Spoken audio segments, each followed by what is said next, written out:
What is up, guys? It is AJ from MMA Experts, and this is the XFC 43 main card predictions. If you don't know, the XFC was around for a while, in the 2010s. Disappeared for a bit, but it is now making its return. It's going to be on CBS Sports Network. I figured, why not cover the event? It has some notable names. Now, the first fight on the main card, I don't even have a Tapology tail of the tape because actually they're very new fighters. It's Austin Bashi. He takes on Enzo Perez. It's an interesting matchup. Bashi's making his professional debut. It's part of their Young Guns type fights, which I guess they have a few different types. They have tournament fights and Young Gun fights. I guess the Young Guns are going to be guys that are probably making their debuts, or probably more like 5 fights or less. As far as these two, Enzo Perez, the opponent, is actually 1-0 as a pro. I'll quickly talk about both of them, briefly go over it really, because we don't even have a tail of the tape here for them, but from what I've seen of Perez, we have a guy that has some really solid takedowns, very good wrestling background. He even has the wrestling tattoo on his side of his ribs. He has a submission skill set that's also pretty good for a guy with only one professional fight. Still developing, obviously, so new to the game. He's also a Syndicate MMA prospect. Now, his opponent, Austin Bashi, is kind of a similar style. You got a really good ground and pound specialist with also a very good wrestling background. I'm going to lean with Perez. He trains over at Syndicate MMA. I feel like he's a pretty hot Nevada prospect, and I do think he gets the win over the debuting Bashi here. Should be a fun fight in the Young Guns division. Hopefully, they'll have some images on Tapology for these two next. But let's get to the next fight on the main card. It's some more notable names here. Josirio Boye versus Kurt Holoba. This is going to be an interesting matchup. Kurt Holoba recently was in the UFC, recently won on the Contender Series. He's a very aggressive striker, super fast starter, who throws a lot of power in his punches. He's heavy-handed and honestly attacks with that wild looping hook style. Is a unique type of striker. And now his opponent, Boye, is a Thai-style striker. He's from the Netherlands, so obviously he has the Dutch kickboxing background. Very nasty leg kicks, and also some decent boxing skills as well. What we see, a lot of the Dutch guys have pretty good hands as well as the kicking game. Really solid grappling too, and good takedowns and grounded pound. In this matchup though, I think Kurt Holoba is going to get the win. He's fought a lot more high-level opponents throughout his career. He's also been unorthodox and super aggressive. I think he lands some big punches. I think we see Kurt Holoba win this fight in the second round by knockout, and what could potentially be a hell of a fight, because I do think these two will both go at it and really scrap here. Now, moving up to the next fight of the night. One of the fighters may look fairly familiar to you guys. I've covered him before. Kenneth Cross, recently on the Contender Series. Actually recently won on the Contender Series. He takes on Askew. Fight here in the lightweight division.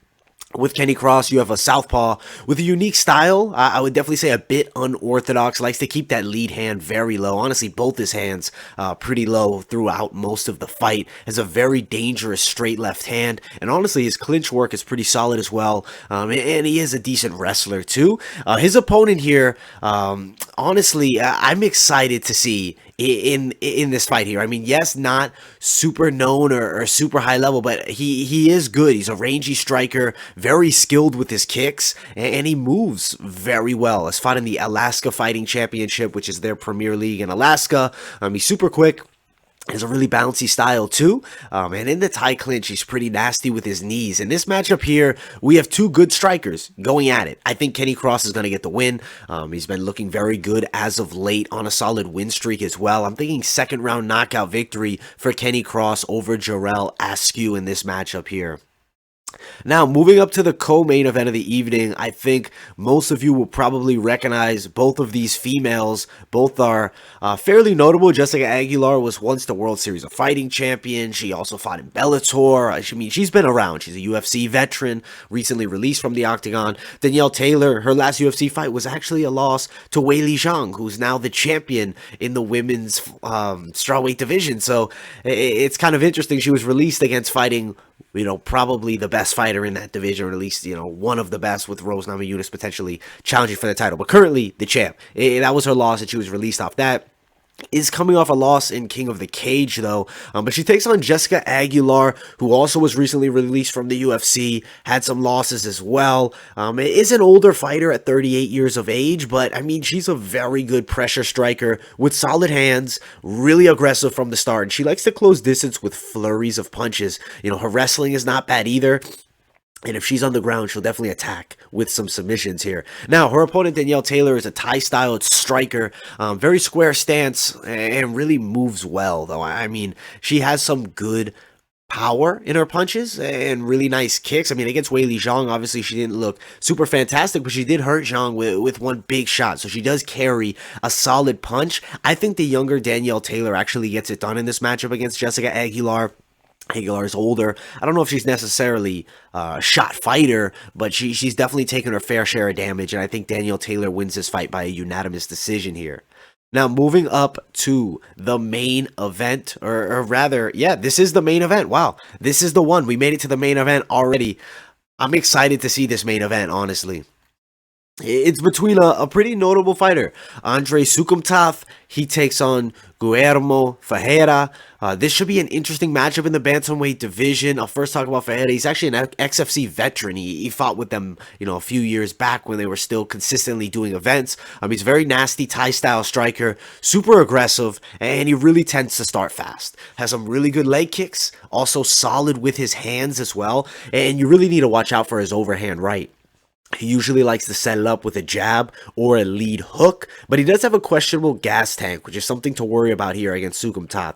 With Soukhamthath, you have a guy with really good boxing skills, an athletic fighter, and a really good pressure striker, and he moves very well and fluidly. He also is a decent grappler, very fast level changes, and I mean, he's coming off a recent UFC stint where he really didn't look bad, but he was released from the promotion, never been finished throughout his entire career. He's very durable, and I feel like Ferreira needs a finish here. I think that we're going to see Andre Soukhamthath get the win. I think he probably does so by a unanimous decision. I could also see a late third round TKO, but I am riding with Andre Soukhamthath here in the main event of the evening. Very exciting bantamweight battle. I'm excited to see XFC and just how their whole event looks. It's exciting to have a new league that is potentially going to be maybe trying to, you know, get the number 2 or 3 spot behind the UFC. I don't know how long it would take them to compete with like a Bellator, but maybe with a PFL, it could become a competitive thing between XFC and them. We'll see. I mean, it really is going to tell how their return event goes. I think there's a lot of potential. There's a lot of solid fighters. I know they have a unique concept where they give fighters shares of the promotion. Granted, their stock, I actually looked it up. It's only in the 20s of cents. It's not super high yet as far as numbers. But hey, I mean, if they win some fights, there's some big events, and next thing you know, the stock shoots up, so fighters can make a good amount of extra money there. That's kind of like their whole incentive with the organization. But I hope you guys enjoyed the prediction video. These are all my predictions. Thank you guys all so much for watching. Make sure you smash that like button, subscribe to the channel. Also, guys, follow my social media, Instagram, Twitter, and I'll see you all in the next video.